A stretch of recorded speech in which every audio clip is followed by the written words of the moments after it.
Hello दोस्तों, मेरे channel the programming hub में आपका स्वागत है। मैं आज जावा का पहला सेशन लेने वाला हूं। तो हम जब किसी भी लैंग्वेज को पढ़ते हैं तो सबसे पहले हमें पता होना चाहिए कि वो लैंग्वेज क्यों जरूरी है, क्या है ये, क्यों यूज कर रहे हैं उसे।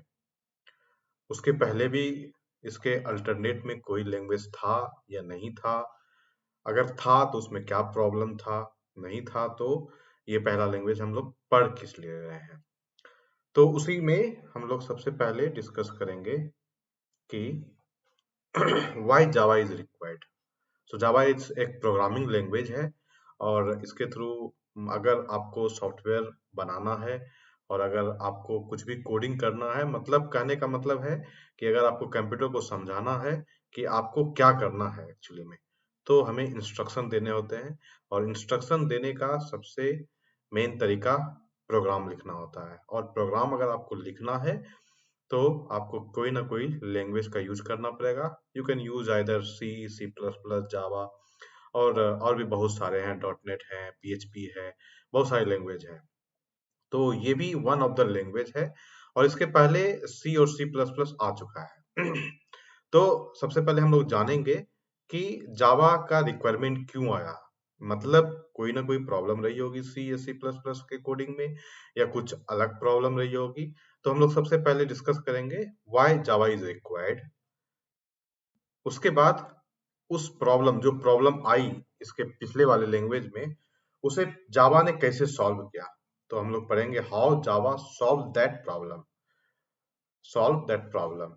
और तीसरा रहेगा कि अगर हम लोग जावा पढ़ रहे हैं तो उसका यूटिलाइजेशन कहाँ करें, क्या करें उससे। सबसे मेन मेन काम जो होगा उसका क्या होगा। तो हम लोग सब कुछ चर्चा करेंगे, कैसे कोड लिखते हैं, कैसे क्या करते हैं, क्या ये कोडिंग होता है, सब कुछ हम लोग चर्चा करेंगे। सबसे पहले हम लोग ये तीन चीज देख लेते हैं कि ये क्या जरूरी है। तो सबसे पहला हमने जो लिया है वो है why Java is required. So basically इसके पहले जो लैंग्वेज आया था, इसके पहले बहुत सारे लैंग्वेज हैं हमारे पास। सी है, सी प्लस प्लस है, असेंबली लैंग्वेज था, मशीन लैंग्वेज था, बहुत सारा लैंग्वेज था। तो सबसे पहले मशीन लैंग्वेज आया था, उसके बाद फिर असेंबली आया, फिर उसके बाद सी आया, सी प्लस प्लस आया। सी और सी प्लस प्लस मार्केट में अभी भी चल रहा है और इससे अलग तरह की प्रोग्रामिंग की जाती है। और हम लोग को अगर कोई मशीन के लिए कोड करना होता है तो हम लोग सी, सी प्लस प्लस को ही प्रेफर करते हैं। और अगर हमको, जब हम तीसरा क्वेश्चन डिस्कस कर रहे होंगे तो हमें पता चलेगा कि कहाँ पे जावा का सबसे ज्यादा यूटिलाइजेशन किया जाता है। तो और उस काम के लिए हम सी और सी प्लस प्लस को ज्यादा यूज नहीं कर सकते, क्योंकि वो ज्यादा कॉम्पेटिबिलिटी नहीं होता। तो क्या होता है कॉम्पेटिबिलिटी, सारा का सारा हम लोग अभी डिस्कस करेंगे। तो सबसे पहले जो सी, सी प्लस प्लस आया था, तो इसमें होता क्या है, जो भी कोडिंग की जाती है वो उसमें इंग्लिश लिखा जाता है। English, like I am a good boy, I am. So if you, अगर हम लोग कुछ प्रोग्रामिंग करना चाहते हैं, अगर हम लोग कुछ बोलना भी चाहते हैं, तो हमें इंग्लिश का रूल फॉलो करना पड़ता है। तो ग्रामर है, तो आई के साथ एम लग सकता है, यू के साथ आर लगेगा। उसी तरह अगर हिंदी अगर आपको बोलनी है तो उसके लिए भी ग्रामर है। तो उसी तरह सी भी कुछ रूल प्रोवाइड करते हैं। और इंग्लिश लैंग्वेज को यूज करते हुए सी का स्ट्रक्चर होता है, सी में बहुत सारे कंस्ट्रक्ट हैं, वो सारे को यूज करते हुए हम इंग्लिश लिखते हैं, जो कि ह्यूमन रीडेबल होता है। और कोई भी इसे लिख सकता है अगर वो प्रोग्रामिंग जानता है, तो हमें फॉलो करते हुए। लेकिन अगर हमारे कंप्यूटर की बात करें तो कंप्यूटर को सिर्फ और सिर्फ समझ में आती है 0 1 0 फॉर्मेट, जिसे कि अदर वर्ड में बाइनरी लैंग्वेज भी कहा जाता है। बाइनरी लैंग्वेज क्या होता है ये बाइनरी, इसे हम लोग डिटेल में भी चर्चा करेंगे आने वाले सेशन में। तो बाइनरी लैंग्वेज कहा जाता है उसे, जो कि मशीन लैंग्वेज भी उसे कहा जाता है, जो कि 0 1 0 1 रिप्रेजेंट। तो कहने का मतलब है कि अगर कोई भी प्रोग्रामर इंग्लिश लैंग्वेज को लिखता है और इंग्लिश में अगर सी और सी प्लस के कोड को लिखता है, whatever the rule they have to follow, वो फॉलो करके अगर वो लिखता है, तो डायरेक्टली मशीन को नहीं बता सकता कि हम ये करना चाहते हैं और या हम ये करवाना चाहते हैं अपने कंप्यूटर को। तो बीच में आती है कंपाइलर, कंपाइलर की भूमिका। जो कंपाइलर क्या करता है, दे they read all the instruction which is written into either C or C++, whatever the language you are using, वो क्या करता है, वो कन्वर्ट करता है मशीन इक्विवेलेंट कोडिंग में, मतलब बाइनरी में कन्वर्ट करता है। लेट्स से सपोज अगर हमने ए लिखा, तो ए का इक्विवेलेंट आस्की जो वैल्यू होता है वो 65 होता है, और 65 को 101 के फॉर्मेट में चेंज किया जाता है। क्या होता है आस्की वैल्यू, क्या कैसे हम लोग कन्वर्ट करते हैं, वो सारे के सारे नेक्स्ट लेसन में, आने वाले लेसन में हम लोग पढ़ेंगे। तो कहने का मतलब है कि कंपाइलर का काम है कि सी और सी प्लस प्लस के कोड को पढ़ना और कंपाइल करना, और कंपाइलर क्या करता है, मशीन इक्विवेलेंट। और ये भी दो तरह के होते हैं। पहले जब स्टार्टिंग में आया था सी और सी प्लस प्लस, तो उसके लिए इंटरप्रेटर होता था। इंटरप्रेटर भी सेम काम ही करता था, लेकिन दोनों का तरीका अलग था। इंटरप्रेटर क्या करता है, लाइन बाय लाइन को रीड करता है, और जहां पे भी कोई मिस्टेक आपने किया होगा, रूल को फॉलो नहीं किया होगा, वहीं पे रोक के आपको बताएगा कि हाँ ये क्या है, हमें समझ में नहीं आ रहा है, आप इसे सही से, some kind of syntax error. Syntax error क्या होता है वो भी हम लोग चर्चा करेंगे। अभी हम लोग ओवरऑल चर्चा कर रहे हैं कि क्या होता है, क्यों जावा हम लोग पढ़ रहे हैं एक्चुअली में। तो कंपाइलर क्या करेगा, मशीन इक्विवेलेंट कोड में कन्वर्ट करेगा, और ये रीडेबल हो जाएगा मशीन को, और मशीन इसे रीड करके जो भी आउटपुट आने वाली होगी, वो आउटपुट आएगा, उसे फिर से कंपाइलर को दे देगा, और ये कंपाइलर क्या करेगा, फिर से इसे कन्वर्ट करेगा ह्यूमन रीडेबल में, सी और सी के इक्विवेलेंट में, और ये फिर से इसे वापस कर देगा, और हमें सारा का सारा दिख जाएगा आउटपुट। तो ये एक सारा का सारा प्रोसेस होता है कि कैसे सी में कोडिंग लिखते हैं, उसके बाद कंपाइलर उसे क्या करता है, और उसके बाद मशीन उसे कन्वर्ट करता है आउटपुट में, और आउटपुट को फिर कंपाइलर कन्वर्ट करता है ह्यूमन रीडेबल लैंग्वेज में, और उसे शो कर देता है। तो अभी अभी तक हम लोग देख रहे हैं कि यहाँ पे कोई भी प्रॉब्लम नहीं है। एक्चुअली में प्रॉब्लम क्या है, ये कंपाइलर जो होता है हमारा ओएस पे डिपेंडेंट होता है। ओएस डिपेंडेंट होता है फुल्ली। कहने का मतलब है, ओएस का मतलब है ऑपरेटिंग सिस्टम। तो कहने का मतलब है कि अगर ये ओएस पे डिपेंडेंट है, और मार्केट में अगर ओएस की बात की जाए तो बहुत सारे ओएस हैं। जैसे हम लोग विंडोज की बात कर लें, विंडोज की बात कर लें, हमारे पास मैक ओएस है, हमारे पास उबंटू है, हमारे पास लिनक्स है। ये सब थोड़ा बहुत आप लोग को पता भी होगा कि ये बहुत सारे ऑपरेटिंग सिस्टम है। विंडोज भी यूज किया तक, विंडोज भी है, मैक ओएस है, देन उबंटू है, लिनक्स है, मैक के लिए अलग ओएस आता है। तो कहने का मतलब है कि अगर ये कंपाइलर डिपेंडेंट है, इसका मतलब ये है कि लिनक्स का कंपाइलर डिफरेंट होगा। अगर आप लिनक्स में कोड कर रहे हैं सी में, तो उसके लिए कंपाइलर अलग होगा, और उसके जो तरीके होंगे वो अलग होंगे। कहने का मतलब ये है कि अगर आपने कोई भी कोड विंडोज के कंपाइलर को यूज करते हुए बनाया है मशीन, कहने का मतलब ये है कि हम लोग कभी भी इंग्लिश वाले, मतलब जब ये कंपाइल हो जाता है तो उसके बाद 4 फाइल जनरेट होती है, सॉफ्टवेयर बनता है, और उसमें सारा का सारा मशीन कोड ही रहता है, और उसी को हम लोग जाके किसी भी सॉफ्टवेयर इंडस्ट्री को बेचते हैं। हम लोग डायरेक्टली इस कोड को नहीं बेचते। इसे इसे इसलिए नहीं बेचते, कहने का मतलब ये है कि अगर हम लोग डायरेक्टली दे देंगे, तो वो सारा का सारा कोड रीड कर लेगा, और उसके बाद वो अपना ही बना लेगा। हमारे को बोल देगा कि नहीं, मुझे ये सॉफ्टवेयर पसंद नहीं आया, ये नहीं, और कुछ दिनों के बाद आप देखेंगे कि आपका ही आइडिया पूरा का पूरा मार्केट में अवेलेबल है। तो कहने का मतलब है कि हम लोग कभी भी ये कोड कभी भी किसी को नहीं देंगे। तो जब भी देंगे, ये देंगे हम लोग हमेशा, अगर किसी को मार्केट में बेचते हैं या कुछ भी करते हैं उसके साथ।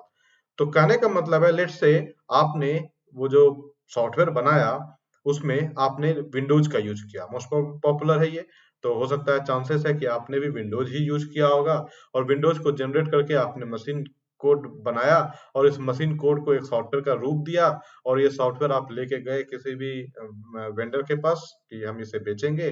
पता चला वो वेंडर विंडोज यूज ही नहीं करता, और वो यूज करता है लिनक्स, और आपका सॉफ्टवेयर वहीं पे कॉम्पेटिबल इशू हो गया, कॉम्पेटिबिलिटी इशू कर सकते हैं उसे। कहने का मतलब कि ये सारा का सारा जो सॉफ्टवेयर है, वो सिर्फ और सिर्फ उसी विंडो उसी ओएस पे चलेगा, जिस ओएस के कंपाइलर को आपने यूज किया होगा बनाने के लिए।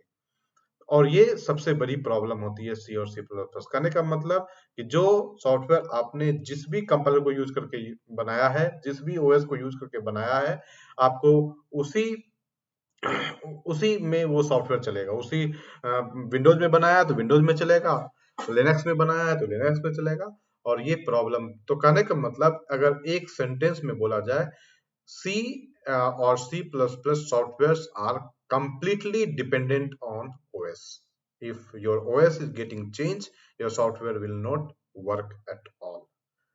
तो हमें अब एक ऐसे लैंग्वेज की जरूरत है जो कि ओएस पे डिपेंडेंट ना रहे, ओएस पे थोड़ी सी भी डिपेंडेंसी ना रहे, और हम लोग बनाए उसे विंडोज पे, चले वो लिनक्स पे भी, चले वो उबंटू पे भी, चले वो मैक ओएस पे भी, कहीं भी चले। मतलब हम लोग कभी भी डिपेंडेंट नहीं हो सकते ओएस पे। तो चलते हैं दूसरे क्वेश्चन पे। जो दूसरा क्वेश्चन है हमारा, how Java solve the problem which is coming into the other other other language actually. तो दूसरा प्रॉब्लम जो है, तो लेट्स से यहाँ भी चलते हैं, यहाँ भी देखते हैं क्या क्या होता है। तो तो जावा में अगर आप लोग सॉफ्टवेयर बनाते हैं, जावा में भी कोड इंग्लिश ही लैंग्वेज लिखी जाती है। ये कुछ अलग काम नहीं कर रहा है यहाँ भी। जावा का अपना रूल है, वो रूल को फॉलो करते हुए इंग्लिश को कन्वर्ट करते हैं प्रोग्रामिंग में, और प्रोग्रामिंग को फिर से इसी में लिखते हैं। तो कहने का मतलब है कि ये भी अंडरस्टैंडेबल तो होगा नहीं हमारे मशीन को, और मशीन को डायरेक्टली देंगे तो उसे कुछ समझ में नहीं आएगा, क्योंकि हम लोग पिछले क्वेश्चन में ही बता चुके हैं, मशीन हमारा सिर्फ और सिर्फ 0101 फॉर्मेट समझता है, उसके अलावा कुछ भी नहीं समझता। तो कहने का मतलब ये है कि इसे भी एक मीडिएटर चाहिए जो कि इंग्लिश भी समझ सके, और वो मीडिएटर मशीन लैंग्वेज भी समझ सके। तो उसके बीच में आया कंपाइलर। तो इसका कंपाइलर जो कि हम लोग सी और सी प्लस का कंपाइलर देखे थे, they were converting your code directly into the binary format, machine level language में कन्वर्ट करता था। सी और सी प्लस का कंपाइलर हम लोग पिछले क्वेश्चन में देखे हैं, वो डायरेक्टली क्या करता था, कन्वर्ट करता था 0101 फॉर्मेट में। लेकिन हमारा जावा का जो कंपाइलर है, वो कन्वर्ट करता है हमारे जावा लैंग्वेज को बाइट कोड में। अब ये बाइट कोड क्या है उसके बारे में बताया। Byte code is nothing, some symbol हो रहेगा, जैसे ये सिंबल हो गया, जैसे ये सिंबल हो गया, जैसे ये सिंबल हो गया, जैसे ये सिंबल हो गया। That is not understandable by us actually, that is only understandable by the compiler. तो कहने का मतलब है अभी तक जितना भी कंपाइलर मार्केट में आया था, वो सारा का सारा कंपाइलर वो आपके कोड को डायरेक्टली कन्वर्ट करता था आपके मशीन इक्विवेलेंट लैंग्वेज में, बाइनरी फॉर्मेट में। जावा का एक पहला कंपाइलर आया जिसने की जनरेट कराया बाइट कोड को। तो इसे हम यूनिक कंपाइलर का भी नाम दे सकते हैं। ये क्या था हमारा unique compiler, which is converting your code not into the machine equivalent, it is converting your code into byte code actually. So we can say this is a unique compiler. और ये बाइट कोड जो है हमारा, ये इसे byte code इसलिए भी कहा गया, ये just a combination of some symbols and all, और every symbol will take 1 byte into the memory, you can say like that also. So इसे बाइट कोड कहा गया। अब प्रॉब्लम तो वही है हमारा, अब मशीन को चाहिए बाइनरी फॉर्मेट, लेकिन ये कंपाइलर दे रहा है हमारा बाइट कोड, जो कि मशीन को समझ में तो आने वाला है नहीं। तो उसके बीच में कंपाइलर डायरेक्टली मशीन को ना देके ये जो हमारे किसको देता है, जेवीएम को देता है। I am sorry for that.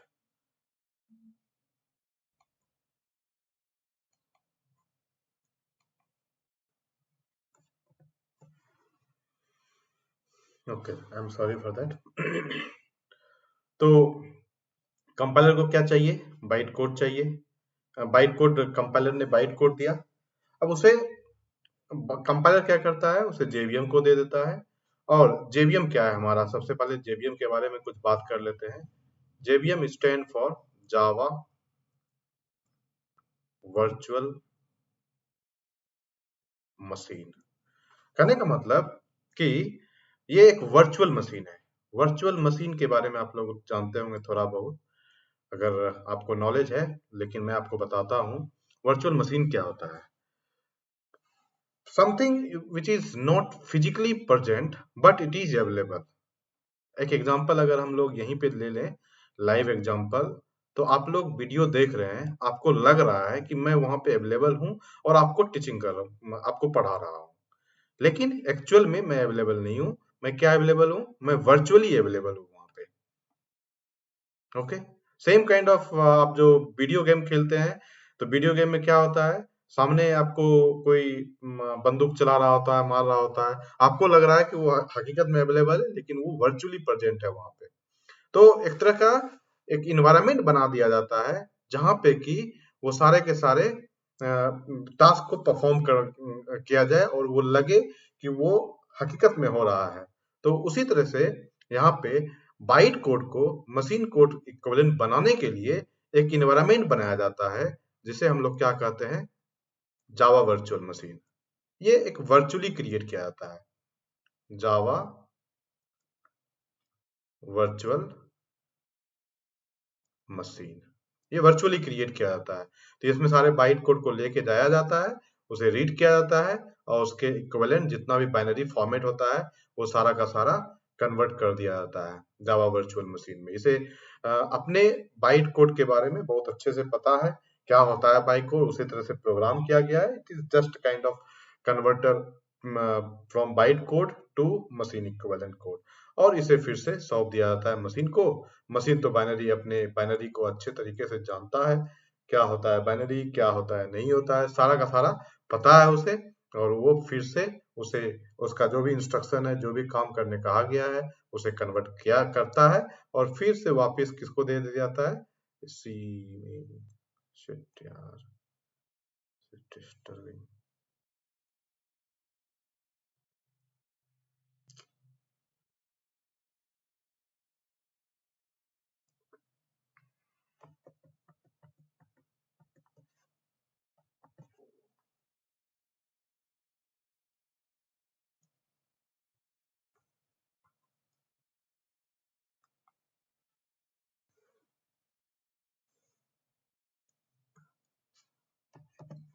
उसे कन्वर्ट करके फिर से वापस दे दिया था जेवीएम को, और जेवीएम फिर से इसे कंपाइलर को दे देता है, और ये कंपाइलर फिर से कंसोल पे जो भी आउटपुट भेजना होता है वो भेज देता है और हमें डिजायर्ड आउटपुट मिल जाता है। तो मेन काम यहाँ पे, जो काम एक स्टेप में हो रहा था उसे दो स्टेप में किया जाता है। और ये जेवीएम के बारे में क्या बोलते थे, ये कंपाइलर क्या हो गया, यूनिक कंपाइलर हो गया, और ये इंडिपेंडेंट है। इंडिपेंडेंट है, कहाँ से इंडिपेंडेंट है? ओएस से इंडिपेंडेंट है, और यही हमें चाहिए। और ये जेवीएम भी जो होता है, ये जो काम करता है, ये भी इंडिपेंडेंटली इंडिपेंडेंटली ही करता है। इसे ओएस का कोई भी हेल्प नहीं चाहिए होता है। लेकिन फिर भी हम लोग आपको बताना चाहते हैं कि ये जेवीएम भी जो होता है, इसका जो अपर लेयर होता है वो भी ओएस ही तैयार करता है। कहने का मतलब कि इनर लूप, इनर में, इनर इनर का कहा जाए तो ये जेवीएम है, और ये जेवीएम का जितना भी एक वर्चुअल इन्वायरमेंट बनाया गया है वो ओएस के अंदर ही बनाया गया। अगर दूसरे शब्द में कहा जाए, एक ऊपर मशीन है और दूसरा अंदर में मशीन है, और इस कंसेप्ट को कहा जाता है mimics. Machine with in machine is called mimics. With in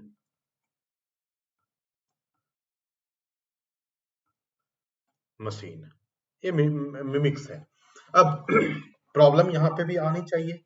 problem क्या है कि अगर ओएस के एनवायरनमेंट को हटा दिया जाए तो ऑटोमेटिकली जेवीएम भी नहीं रह पाएगा, because they need the support of OS actually, because they are creating. कहने का मतलब है एक घर है, घर के अंदर रूम है, अगर घर को ही खत्म कर दिया जाए तो रूम तो रहेगा नहीं, सिंपल सी बात है।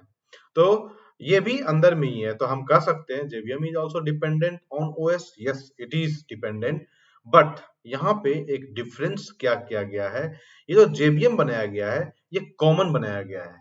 कॉमन कहने का मतलब कि either you are using Linux और आप यूज कर रहे हैं Ubuntu और यूज कर रहे हैं विंडो, ये JVM जो है हर जगह सेम ही रहने वाला है। ये अपना एक स्पेस बनाएगा और स्पेस के अंदर जो भी काम करेगा और काम करके आपको आउटपुट देगा। तो ये सारा का सारा कॉमन है, ये नहीं कि कंपाइलर अगर विंडोज में गए तो सी का कंपाइलर चेंज हो जा रहा था। अगर सी में आपको, अगर विंडोज में आपको सी रन करवाने हैं तो आपको मिलेंगे turbo see something kind of, अगर आपको लिनक्स में जाना है तो बॉडलैंड सी, बहुत सारे अलग अलग कंपाइलर है। लेकिन यहाँ पे जावा वर्चुअल मशीन जो होगा वो सिर्फ और सिर्फ एक ही जैसा होगा। आप आइधर चले जाएं लिनक्स में और किसी अदर प्लेटफॉर्म पे भी चले जाएं, ये JVM सेम ही रहने वाला है। अगर सेम रहेगा इसका मतलब ये है कि अगर हम इस बाइट कोड को कहीं भी ले जाके रन करेंगे तो वो सेम आउटपुट देगा और हमारा डिजायर्ड जो मेन प्रॉब्लम तो था हमारा क्या था, इन इन डिपेंडेंसी ऑन ओएस, वो सारा का सारा खत्म हो जाएगा। And all because of this JVM concept. तो टू बी समराइज, अगर हम इसे समराइज करें, सिंपल सी बात कहें तो जावा में आपको जो भी कोड करते हैं उसे कंपाइलर को दिया जाता है। कंपाइलर जो है उस जावा इक्विवेलेंट कोड को बाइट कोड में कन्वर्ट किया करता है। अभी तक जितना भी कंपाइलर आया था वो सारे के सारे मशीन में कन्वर्ट करता था, लेकिन ये जो है एक यूनिक कंपाइलर है जो कि आपके जावा इक्विवेलेंट कोड को बाइट कोड में कन्वर्ट करता है। Bite code is nothing, it is just a combination of all the symbols and all, which is only readable by the compiler and JVM। और हर एक सिंबल जो है इसमें एक बाइट लेगा और इसे इसीलिए बाइट कोड का नाम दिया गया। अब ये बाइट कोड JVM को दे दिया जाएगा। JVM एक OS के अंदर एक अपना एक एनवायरनमेंट बनाएगा और उसी में ले जाके उसे बाइट कोड को कन्वर्ट कर देगा मशीन को, और ये फिर से OS को सौंप देगा। अब OS क्या करना है, OS इंस्ट्रक्शन को रीड करेगा, रीड करके आउटपुट फिर से वापस JVM को देगा, JVM वापस कंपाइलर को देगा। I think compiler is not needed while showing the output। तो कहने का मतलब है JVM आपको आउटपुट शो करा देगा, और जो भी हमारी डिपेंडेंसी इशू थी वो सारी की सारी इस JVM के बदौलत खत्म हो जाएगी। तो basically this is how Java solved the problem which was coming in their ancestor language and all, we can say। जो इसके पहले लैंग्वेज आए थे उसमें जो भी प्रॉब्लम था।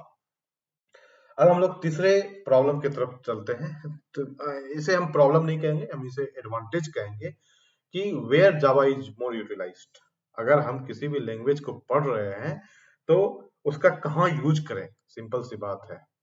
अगर हम जनरल अगर कोई सामान भी खरीदते हैं तो उसका हम चाहते हैं कि सबसे ज्यादा यूटिलाइजेशन हो, और हमें पता होना चाहिए कि हम ये जो पढ़ रहे हैं इसका यूटिलाइजेशन कहाँ पे सबसे ज्यादा किया जाता है। तो अगर सिंपल सी बात कही जाए जावा लैंग्वेज के बारे में, तो इसका सबसे ज्यादा यूज जो होता है वो वेब बेस्ड एप्लीकेशन बनाने में किया जाता है।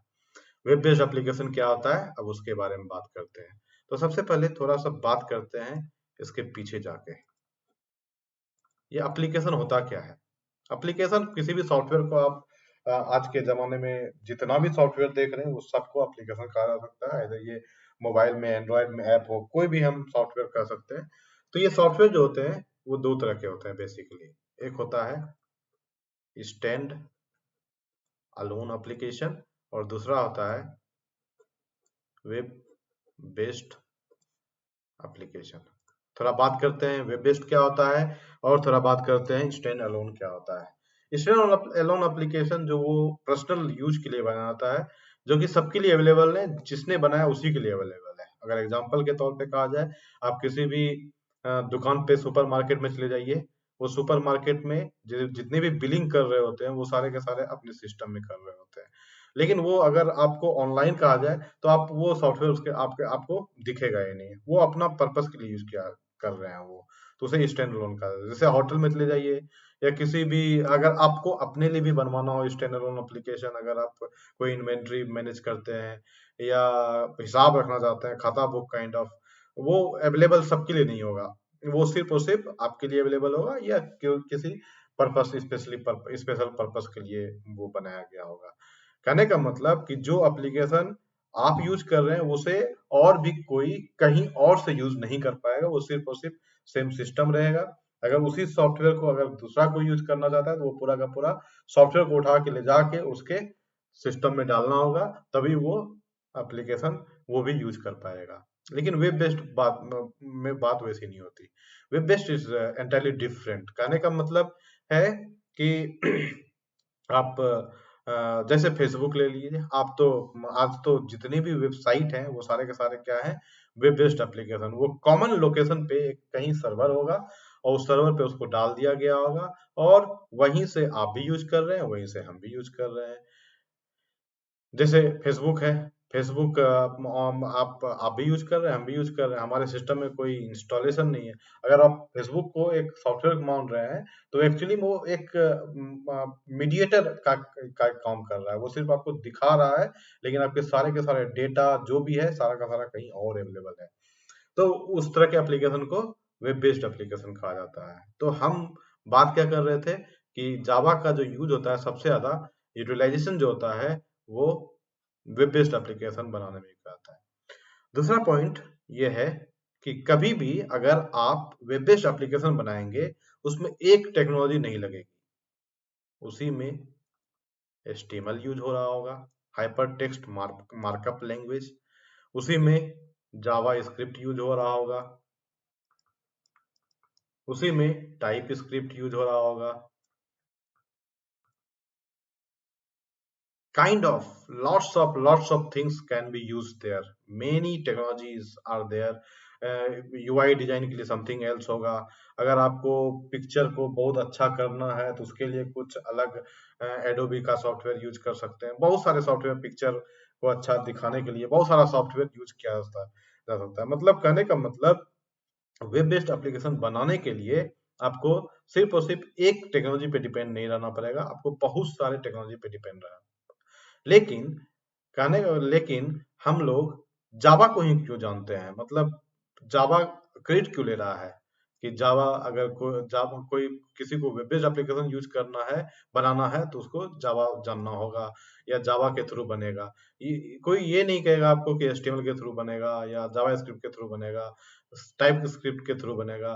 वो सीधा कहेगा जावा को यूज करके बनेगा एप्लीकेशन। अगर वो आप किसी भी सॉफ्टवेयर कंपनी के पास सॉफ्टवेयर बनवाने के लिए गए और आपने पूछा कि क्या टेक्नोलॉजी आप यूज करने वाले हैं, तो कहने का मतलब काम तो ये भी कर रहा है, यूज तो इसका भी हो रहा है, यूज तो इसका भी हो रहा है, लेकिन हम लोग क्रेडिट किसको दे जा रहे हैं, जावा को दे जा रहे हैं। कहने का मतलब है कुछ ऐसा काम कर रहा होगा जावा जो कि ये सारा का सारा काम नहीं कर रहा होगा। देखते हैं क्या काम करता है एक्चुअली में। तो अगर आप कोई भी वेब बेस्ड एप्लीकेशन बनाएंगे तो उसके दो पार्ट होंगे, दो चीज में बटा हुआ रहेगा। इसे कहेंगे हम लोग क्लाइंट। ये एक मॉडल है जो कि अगर आप कोई भी सॉफ्टवेयर बनाते हैं तो ये तो रहेगा ही रहेगा वेब बेस्ड एप्लीकेशन में। Client is nothing, your system, you can से योर सिस्टम क्लाइंट। तो आप एक ऐसा मशीन जहां से आप रिक्वेस्ट करेंगे, ठीक है। और ये सर्वर क्या है, सर्वर का काम ही होता है सर्व करना, सेवा करना। तो कोई भी रिक्वेस्ट अगर मान लेते हैं आपने जावा को यूज नहीं किया कुछ भी, तो आपने मान लिया, आपने रिक्वेस्ट किया 123.html। HTML जो यूज किया जाता है वो सिर्फ और सिर्फ स्टैटिक वेब पेज बनाने के लिए यूज किया जाता है। अब फिर से एक और बात आ गई, नई वाली बात, देखते हैं क्या है स्टैटिक पेजेस। स्टैटिक एप्लीकेशन बनाने के लिए यूज किया जाता है। लेट्स से हम लिख देते हैं स्टैटिक पेज। अब ये स्टैटिक पेज क्या होता है, सिंपल सी बात है। अगर लेट से एक एग्जांपल के तौर पे देखा जाए तो हम एक वेबसाइट बनाना चाहते हैं जो कि गुड मॉर्निंग में वो शो करे गुड मॉर्निंग और जो भी टाइम रहेगा, और आफ्टरनून में आफ्टरनून शो करे, इवनिंग में इवनिंग, एंड गुड नाइट को नाइट में गुड नाइट शो करना चाहिए। अगर हम लोग HTML के थ्रू इसे बनाते हैं तो हमें एक और डेवलपर वहां पे रखना होगा। जैसे ही 12 बजेगा उसे चेंज जाके कोड में जाके लिखेगा वो गुड आफ्टरनून, तो वो जाके फिर से विजिबल हो जाएगा गुड आफ्टरनून। फिर इवनिंग में फिर से चेंज करना पड़ेगा जाके वहीं। तो कहने का मतलब static page is not going to change according to the time और अकॉर्डिंग टू द डेटा। वो डेटा भी फिक्स है। जैसे जितना भी आप वेबसाइट देख रहे हैं, ट्यूटोरियल वेबसाइट जिस जो कि ब्लॉग है, एक बार ब्लॉग लिख दिया गया, खत्म कहानी। उसके बाद फिर वो उसमें कोई चेंज नहीं है। अगर वो चेंज नहीं होता, वो स्टैटिक है बिल्कुल, वो उसमें कोई चेंज नहीं आएगा फ्यूचर में भी। अगर कोई कॉन्सेप्ट चेंज होता है तो हो सकता है उसके दूसरे कॉन्सेप्ट में बनाया, वर्जन चेंज होगा तो एक अलग ही ब्लॉग का पेज बन जाएगा। तो वो सारे के सारे को बनाने के लिए एचटीएमएल का यूज किया जाता है। तो ये मेन होता है स्टैटिक पेज बनाने के लिए। तो सर्वर, अगर सर्वर के बात बात की जाए, तो सर्वर, पहला काम सर्वर का क्या होता है? It is used it is used for serving. Okay. दूसरा दूसरा अगर कहा जाए तो server is collection of static web pages। तो कहने का मतलब सर्वर के पास सिर्फ और सिर्फ स्टैटिक पेज अवेलेबल है। ठीक है।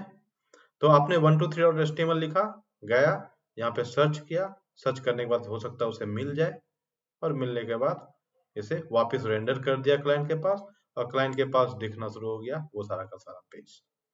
इसे हम लोग कहते हैं रिक्वेस्ट, और इसे हम लोग कहते हैं रिस्पॉन्स। अभी मैं भारी टर्मों में नहीं जा रहा हूँ। इसे एक्चुअली में एचटीटीपी रिक्वेस्ट कहा जाता है, और इसे एक्चुअली में एचटीटीपी रिस्पॉन्स कहा जाता है। तो हम लोग एचटीटीपी के बारे में बाद में बात करेंगे, क्या होता है एचटीटीपी, कैसे होता है, नहीं होता है, वो सारे के सारे बारे में बाद में बात करेंगे। तो सिंपल भाषा में इसे कहते हैं हम रिक्वेस्ट, इसे कहते हैं रिस्पॉन्स। मिल गया, you are happy, very happy.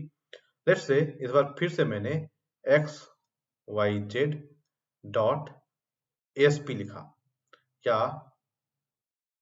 AAA dot JSP लिखा, तो होगा क्या? ASP जो होता है, ASP का फुल फॉर्म होता है एक्टिव सर्वर पेजेस, ये माइक्रोसॉफ्ट का प्रोडक्ट है। और JSP का फुल फॉर्म होता है जावा सर्वर पेजेस, जो कि हमारे कॉन्सेप्ट में भी है। फ्यूचर में हम लोग पढ़ेंगे, अब तो ये बहुत ओल्ड हो गया है, लेकिन हम लोग पढ़ेंगे, देखेंगे क्या होता है ये ASP JSP। बेसिकली जावा में JSP पढ़ेंगे। तो ये जो होता है, ASP के थ्रू डायनेमिक पेज बनाए जाते हैं, JSP के थ्रू डायनेमिक पेज बनाए जाते हैं। तो HTML क्या था? स्टैटिक पेज के लिए। अगर आपको डायनेमिक पेज बनाने हैं तो .ASP .JSP, ये सारा का सारा किसके लिए यूज होता है? डायनामिक पेज बनाने के लिए। अब जो है हमने लिखा, अब सबसे पहला हमने एक पॉइंट क्या कहा है सर्वर के बारे में? Server is collection of static web pages.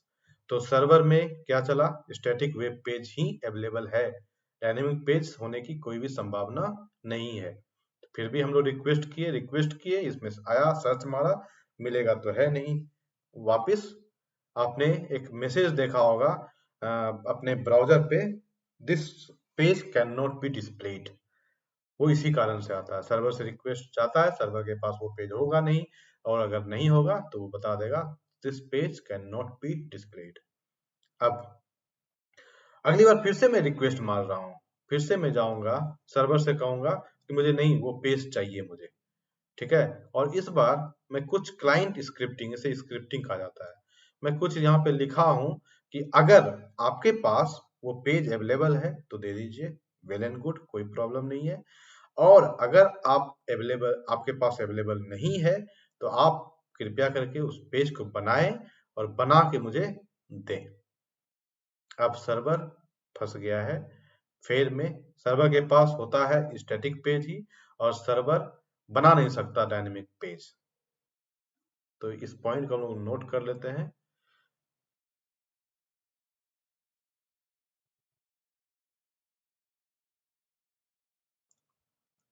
Server will not have dynamic web page. दूसरा पॉइंट है server is not capable to create dynamic pages. Okay, चलते हैं फिर क्या होता है। अब सर्वर अब ये जो क्लाइंट स्क्रिप्ट लिखा है, ये सर्वर को बोला है कि हमको चाहिए ही चाहिए वो पेज। दूसरा बात, सर्वर बोला कि उस पेज में जो डेटा आएगा वो कहाँ से आएगा, तो बोला कि जाओ यहाँ पे एक डेटाबेस रखो और ये यहाँ पे अवेलेबल है, इसे हम कर देते हैं डीबी।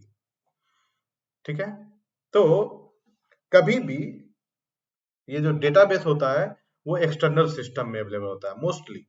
अगर आप चाहें, आपका सर्वर के पास बहुत ज्यादा स्पेस है तो डीबी अंदर भी हो सकता है, लेकिन मोस्टली अगर आप बड़े एप्लीकेशन में जाएंगे तो हमेशा डेटाबेस अलग सिस्टम में अवेलेबल होता है। तो ये जो क्लाइंट स्क्रिप्ट लिखा है उसमें ये भी लिखा कि अगर तुम्हारे पास डेटा है तो कोई बात नहीं, आप डेटा रीड करो और डेटा रीड करके वो पेज बना के मुझे रेंडर करो। आप ये नहीं कर सकते this page can not be displayed. तो अगर सर्वर बनाना भी चाहे, अगर कोशिश भी करे, तो उसे कनेक्ट करना होगा डेटाबेस से। और तीसरा पॉइंट में ये है कि server is not capable to connect to the DB. जो जो काम वो स्क्रिप्टिंग के थ्रू हम बोले थे करने के लिए, वो सारा का सारा काम सर्वर कैपेबल है नहीं करने के लिए। अब यहीं पे इंट्रोड्यूस किया जाता है एक कॉन्सेप्ट को जिसे कहा जाता है हेल्प प्रोग्राम। ये क्या है? Help programme.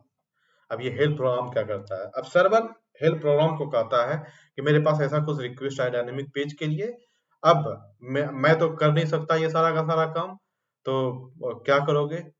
आप मुझे बना के दो। क्या बना के दो? डायनेमिक वेब पेज बना के दो। तो हेल्प फ्रॉम सर्वर को बोलता है कि अगर हम डायनेमिक पेज बनाएंगे तो उसमें डेटा भी डालना होगा। यस, बिल्कुल डेटा भी डालना होगा।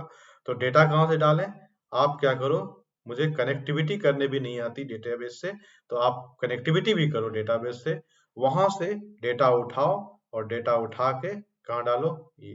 उस पेज में डालो। और पेज बन के जब तैयार हो जाएगा, वो सारा का सारा पेज मुझे फॉरवर्ड करो। और उसी पेज को हमने क्या करना है? भेज देना है क्लाइंट के पास, और इसे वो पेज दिखता हुआ नजर आएगा। कहने का मतलब है कि अगर हम इस हेल्प प्रोग्राम का हेल्प ना लें तो हम डायनेमिक पेज बना ही नहीं सकते। कहने का मतलब हम एक ऐसा वेबसाइट बनाना चाह रहे हैं वो फुली डायनेमिक हो। डायनेमिक इन द सेंस, अगर हम एग्जांपल दिए थे स्टैटिक टाइमिंग टाइमर को लेके, तो हम चाहते हैं कि ऑटोमेटिकली वो कन्वर्ट हो जाए पेज में गुड मॉर्निंग दिखना टाइम के हिसाब से। ऑटोमेटिकली हम जो है उसमें जो है गुड आफ्टरनून दिखना शुरू हो जाए, अगर वो आफ्टरनून है तो गुड इवनिंग व्हाटएवर में भी। सिंपल सा एक वेबसाइट अगर हम बनाना चाहते हैं और डेटा वो जो है सीबीएसई का रिजल्ट आ रहा है, नॉर्मल सा बात किया जाए, अगर सर्वर में ही रखे हम उतना स्टैटिक पेज को, तो क्या प्रॉब्लम आ सकता है? सारा का सारा स्टैटिक पेज नहीं बना के रख सकते। लेट्स से बिहार बोर्ड का रिजल्ट आ रहा है और बिहार बोर्ड में कम से कम 10 लाख बच्चे होंगे, हो सकता है मोस्ट प्रोबेबली। अगर इतने बच्चे का सारा एक एक पेज बना के रखा जाए सर्वर में, तो आप समझ सकते हैं कि हमको कितना बड़ा सर्वर चाहिए। और अगर 10 पेज है वहां पे, तो टाइमिंग हो सकता है कि 1 सेकेंड हो।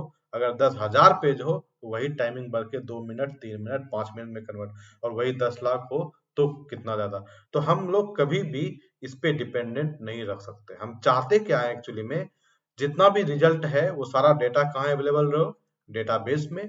जैसे मान लेते हैं रोल नंबर 1 2 3 का रिक्वेस्ट आया, हेल्प प्रॉम्प्ट को बोले डेटा उठाओ 1 2 3 का, एक पेज बनाओ, पेज रेंडर करो, और हम वही दिखा देंगे। तो इसमें टाइमिंग भी कम लगेगा, कुछ भी हम यहाँ पे नहीं रख रहे हैं इस बार। सारा का सारा काम क्या हो रहा है? डायनेमिक हो रहा है। तो ये बेनिफिट होता है डायनेमिक पेज बनाने का। तो अब और दुनिया में जितनी भी वेबसाइट है, मोस्ट ऑफ द वेबसाइट जो होती है क्या होती है, डायनेमिक होती है, और उसमें ये प्रोग्राम हमेशा लिखा ही जाता है। कहने का मतलब है कि अगर हम इस हेल्प प्रोग्राम का हेल्प ना लें तो हमारा वेबसाइट बनाने का जो सपना होता है वो खत्म हो जाएगा। और ये जो हेल्प प्रोग्राम है, हम अगर दूसरे शब्द में कहें तो ये पूरा डायनेमिक वेबसाइट का जो है हार्ट है। अगर हम इसे निकाल दें तो हमारा पूरा का पूरा काम ही करना बंद हो जाएगा। और ये हेल्प प्रोग्राम जो बनाया जाता है, सबसे ज्यादा यूज किया जाता है J2EE का। J2EE is nothing Java two enterprise edition, और ये जावा के अंदर ही आता है। इसीलिए ये हेल्प प्रोग्राम जो हम लोग बनाएंगे और वही हम लोग सीखेंगे मेनली कैसे बनता है। और इसी के लिए सबसे ज्यादा यूज किया जाता है जावा का। मेरे ख्याल से आप लोग को अच्छे से समझ में आ रही होगी क्यों हम लोग इस हेल्प प्रोग्राम को इतना तवज्जो दे रहे हैं। ये बहुत ज़्यादा यूज़फुल है, और इसके लिए J2EE अगर कंपैरिजन की बात की जाए तो हमारे पास बहुत सारे अलग-अलग भी ऑप्शन है, जैसे PHP है उसके थ्रू भी ये हेल्प प्रोग्राम बनाया जा सकता है। ASP जैसे हमने डिस्कस किया, माइक्रोसॉफ्ट का ASP.NET है उसके थ्रू भी बनाया जाता है। लेकिन जावा को जितना पॉपुलैरिटी मिली है उसमें बहुत ज़्यादा एडवांटेज है, जो कि हम लोग नेक्स्ट सेशन में पढ़ेंगे, फीचर्स ऑफ जावा। तो उसमें हमें पता चलेगा कि क्या-क्या एडवांटेज है, क्यों हम लोग अदर लैंग्वेज के बजाय J2EE को ज़्यादा प्रेफ़रेंस देते हैं। तो आज हम लोग मेनली 3 क्वेश्चन को डिस्कस किए। Why Java is required, how Java solve the problem, where Java is your more utilized. Hope you like the session. Thanks for watching.